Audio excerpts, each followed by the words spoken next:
ವಿವಿಯಲ್ಲಿ ವಿದ್ಯಾರ್ಥಿನಿಯರ ಆಕ್ಷೇಪಾರ್ಹ video leak ಹಿನ್ನೆಲೆ ಇಬ್ಬರು ವಾರ್ಡನ್ಗಳನ್ನು ಅಮಾನತು ಮಾಡಲಾಗಿದೆ. ಪಂಜಾಬ್ ಸರ್ಕಾರ ವಿಡಿಯೋ ಲೀಕ್ ಸಂಬಂಧ ಎಸ್ಐಟಿ ತನಿಖೆಯನ್ನ ವರ್ಗಾವಣೆ ಮಾಡಿದ್ದು, ತನಿಖೆಯನ್ನು ಚುರುಕುಗೊಳಿಸಿದ ತಂಡ ಕೂಡಲೇ ಹಾಸ್ಟೆಲ್ನ ಇಬ್ಬರು ವಾರ್ಡನ್ಗಳನ್ನ ಅಮಾನತು ಮಾಡಿದ್ದಾಗಿ ತಿಳಿಸಿದೆ. 3 ಮಹಿಳಾ ಅಧಿಕಾರಿಗಳಿರುವ ವಿಶೇಷ ತಂಡ ಇದಾಗಿದ್ದು, ಈಗಾಗಲೇ ಪೊಲೀಸರು 3 ಆರೋಪಿಗಳನ್ನು ವಶಪಡಿಸಿಕೊಂಡಿದ್ದಾರೆ.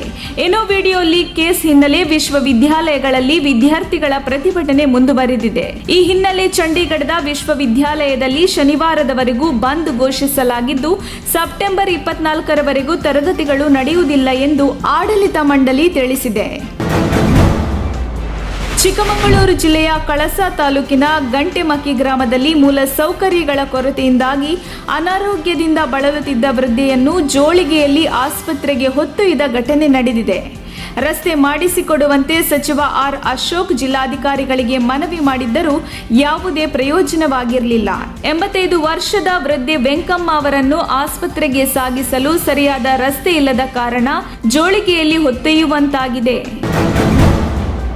ಚುನಾವಣೆ ಸಮೀಪ ಬಂದರೂ ಸಂಪುಟ ವಿಸ್ತರಣೆ ಮಾತ್ರ ವಿಳಂಬ ಆಗ್ತಿದೆ. ಈ ಹಿನ್ನೆಲೆ ಸರ್ಕಾರದ ವಿರುದ್ಧ ಶಾಸಕರು, ಸಚಿವರು ಅಸಮಾಧಾನ ಹೊರಹಾಕುತ್ತಿದ್ದಾರೆ.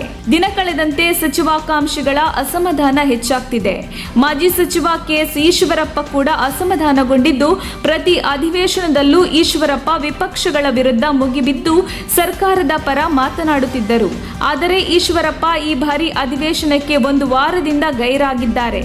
ಕಾಲು ನೋವು ಎಂದು ಹೇಳಿದರೂ ಕ್ಷೇತ್ರದಲ್ಲಿ ನಡೆಯುವ ಕಾಮಗಾರಿ ಶಂಕುಸ್ಥಾಪನೆ ಸಭೆ ಸಮಾರಂಭಕ್ಕೆ ಈಶ್ವರಪ್ಪ ಹಾಜರಾಗ್ತಿದ್ದಾರೆ ಎನ್ನಲಾಗಿದೆ. ಮಹಾನಗರದ ಮಹದೇವಪುರ ಪೂರ್ವ ಪ್ರಾಕ್ಸೆಡ್ ವಿಲ್ಲಾಗಳನ್ನು 2002ರಲ್ಲಿ ನಿರ್ಮಾಣ ಮಾಡಲಾಗಿತ್ತು. 13 ಎಕರೆ ವಿಸ್ತೀರ್ಣದಲ್ಲಿ 149 ವಿಲ್ಲಾಗಳು ನಿರ್ಮಾಣ ಮಾಡಲಾಗಿತ್ತು. 149 ವಿಲ್ಲಾಗಳ ಪೈಕಿ 3 ವಿಲ್ಲಾಗಳಿಂದ 2.4 ಮೀಟರ್ ಅಗಲದ 200 ಮೀಟರ್ ಉದ್ದದ ರಾಜ್ಯ ಕಾಲುವೆ ಒತ್ತುವರಿ ಮಾಡಲಾಗಿದೆ. ಈ ರಾಜ್ಯ ಕಾಲುವೆ ಗರುಡಾಚಾರ್ಯ ಪಾಳ್ಯ ಕೆರೆಯಿಂದ ಮಹದೇವಪುರ ಕೆರೆಗೆ ಸಂಪರ್ಕ ಕಲ್ಪಿಸುತ್ತದೆ. ಒತ್ತುವರಿ ಮಾಡಿದ ವಿಲ್ಲಾಗಳನ್ನು ಬಿಬಿಎಂಪಿ ಇನ್ನೂ ತೆರವುಗೊಳಿಸಿಲ್ಲ. ಕಾಲುವೆ ಒತ್ತುವರಿ ಮಾಡಿಕೊಂಡು ಪೂರ್ವಾಂಕದಲ್ಲಿ ನಿರ್ಮಾಣ ಮಾಡಿದ ಮನೆಗಳನ್ನು ಬಿಬಿಎಂಪಿ ಅಧಿಕಾರಿಗಳು ಇದುವರೆಗೂ ಒತ್ತುವರಿ ತೆರವು ಮಾಡಿಲ್ಲ ಎನ್ನುವ ಆರೋಪ ಕೇಳಿಬಂದಿದೆ. ನಕಲಿ ಪೊಲೀಸ್ ಎಂದು ಡೆಪ್ಯೂಟಿ ಫಾರೆಸ್ಟ್ ರೇಂಜರ್ಗೆ ಸಾರ್ವಜನಿಕರು ಹಲ್ಲೆ ಮಾಡಿರುವಂತಹ ಘಟನೆ ನಗರದ ವಿಮ್ಸ್ ಆಸ್ಪತ್ರೆ ಸಮೀಪ ರೇಣುಕಾ ಹೋಟೆಲ್ ಬಳಿ ನಡೆದಿದೆ. ಡೆಪ್ಯೂಟಿ ಫಾರೆಸ್ಟ್ ರೇಂಜರ್ ಕೆಂಚಪ್ಪ ಹಲ್ಲೆಗೊಳಗಾದವರಾಗಿದ್ದಾರೆ. ಪೊಲೀಸ್ ಸೋಗಿನಲ್ಲಿ ಹೋಟೆಲ್ಗಳಿಗೆ ಹೋಗಿ ಡೆಪ್ಯೂಟಿ ಫಾರೆಸ್ಟ್ ರೇಂಜರ್ ದರ್ಪ ತೋರಿಸಿದ್ದಾರೆನ್ನಲಾಗಿದೆ. ಬಲ್ ಸ್ಟಾರ್ ಹಾಕಿಕೊಂಡಿದ್ರಿಂದ ಹೋಟೆಲ್ ಸಿಬ್ಬಂದಿಗೆ ಅನುಮಾನ ಬಂದು ಐಡಿ ಕೇಳಿದ್ದಾರೆ. ಐಡಿ ಕೂಡ ಡೂಪ್ಲಿಕೇಟ್ ಇದ್ದುದರಿಂದ ಅನುಮಾನಗೊಂಡು ಹಲ್ಲೆ ಮಾಡಲಾಗಿದೆ ಎಂದು ತಿಳಿದು ಬಂದಿದೆ. ಕೆರೆ ಒತ್ತುವರಿ ಮಾಡಿದವರು ಯಾರು, ಯಾವ ಅವಧಿಯಲ್ಲಿ ಎಷ್ಟೆಲ್ಲ ಕೆರೆಗಳ ಒತ್ತುವರಿಯಾಯಿತು ಎಂಬ ಅಂಶದ ಬಗ್ಗೆ ಸಮಗ್ರ ತನಿಖೆ ನಡೆಸಲು ಸರ್ಕಾರ ಬದ್ಧವಿದೆ ಎಂದು ವಿಧಾನಸಭೆಯಲ್ಲಿ ಮುಖ್ಯಮಂತ್ರಿ ಬಸವರಾಜ ಬೊಮ್ಮಾಯಿ ಘೋಷಿಸಿದರು. ತನಿಖೆಯ ಸ್ವರೂಪ ಹೇಗಿರುತ್ತದೆ ಎಂಬುದರ ಕುರಿತು ಮುಂದಿನ ದಿನಗಳಲ್ಲಿ ಮಾಹಿತಿ ನೀಡುತ್ತೇನೆ.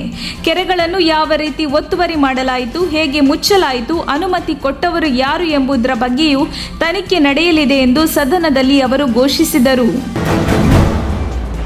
ವಿಪ್ರೋ ಒತ್ತುವರಿ ತೆರವು ಕಾರ್ಯಾಚರಣೆಗೆ ಅಧಿಕಾರಿಗಳು ಮಾತ್ರ ಆಗಮಿಸಿರುವ ಹಿಂದೆ ಹಲವು ಅನುಮಾನಗಳು ಹುಟ್ಟಿಕೊಂಡಿದ್ದು, ವಿಪ್ರೋ ಮುಂದೆ ಬಿಬಿಎಂಪಿ ಹಾಗೂ ಕಂದಾಯ ಇಲಾಖೆ ಅಧಿಕಾರಿಗಳು ಮಂಡಿಯೂರಿದ್ರ ಎನ್ನುವ ಮಾತುಗಳು ಕೇಳಿಬರುತ್ತಿವೆ. ಇಷ್ಟು ದಿನ ಯಾವುದೇ ತೆರವು ಕಾರ್ಯಾಚರಣೆಗೆ ತಹಶೀಲ್ದಾರ್ ಆಗಮಿಸಿರಲಿಲ್ಲ.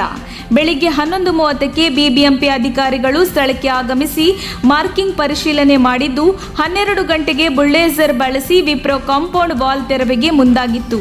ತೆರವು ಕಾರ್ಯಾಚರಣೆ ಶುರುವಾದ 1 ತಾಸಿಗೆ ಸ್ಥಳಕ್ಕೆ ಬೆಂಗಳೂರು ಪೂರ್ವ ತಾಲೂಕು ತಹಶೀಲ್ದಾರ್ ಅಜಿತ್ ರೈ ಆಗಮಿಸಿದ್ದು, ತಹಶೀಲ್ದಾರ್ ಆಗಮಿಸಿದ 20 ನಿಮಿಷಕ್ಕೆ ಇಡೀ ಒತ್ತುವರಿ ತೆರವು ಕಾರ್ಯಾಚರಣೆ ಸ್ಥಗಿತವಾಗಿದೆ.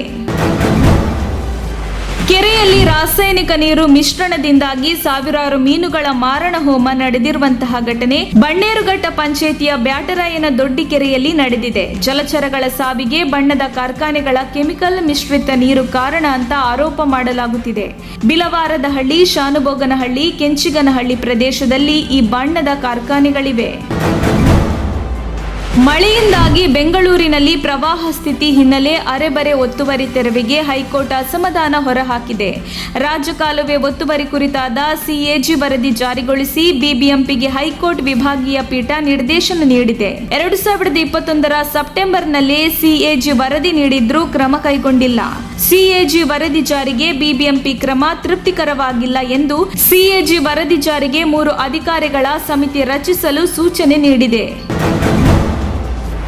ಅಕ್ರಮ ಹಣ ವರ್ಗಾವಣೆ ವಿಚಾರವಾಗಿ ಸಮನ್ಸ್ ನೀಡಿದ ಹಿನ್ನೆಲೆ ಕೆಪಿಸಿಸಿ ಅಧ್ಯಕ್ಷ ಡಿಕೆ ಶಿವಕುಮಾರ್ ಇಡಿ ವಿಚಾರಣೆಗೆ ಹಾಜರಾಗಿದ್ದಾರೆ. ದೆಹಲಿಯ ವಿದ್ಯುತ್ ಲೈನ್ನಲ್ಲಿರುವ ಇಡಿ ಕಚೇರಿಗೆ ಡಿಕೆ ಶಿವಕುಮಾರ್ ಆಗಮಿಸಿದ್ದು ಅವರಿಗೆ ಆರೋಗ್ಯ ಸಮಸ್ಯೆ ಕಾಡಿದೆ. ದೆಹಲಿಯ ಇಡಿ ಕಚೇರಿಯಲ್ಲಿ ವಿಚಾರಣೆ ಎದುರಿಸಲು ಬಂದಿದ್ದ ಡಿಕೆ ಶಿವಕುಮಾರ್ ಅವರಿಗೆ ಅನಾರೋಗ್ಯ ಸಮಸ್ಯೆ ಎದುರಾಗಿದೆ. ಈ ಹಿನ್ನೆಲೆ ಡಿಕೆ ಶಿವಕುಮಾರ್ ವಿಚಾರಣೆಯ ವೇಳೆ ವೈದ್ಯರ ನೆರವು ಕೋರಿದ್ದಾರೆ. ಅಲ್ಲದೆ ವಿಚಾರಣೆ ವೇಳೆಯೂ ಡಿಕೆಶಿ ಸಂಬಂಧಿ ಕುಣಿಗಲ್ ಶಾಸಕ ಡಾಕ್ಟರ್ ರಂಗನಾಥ್ ಜೊತೆಗಿದ್ದರು.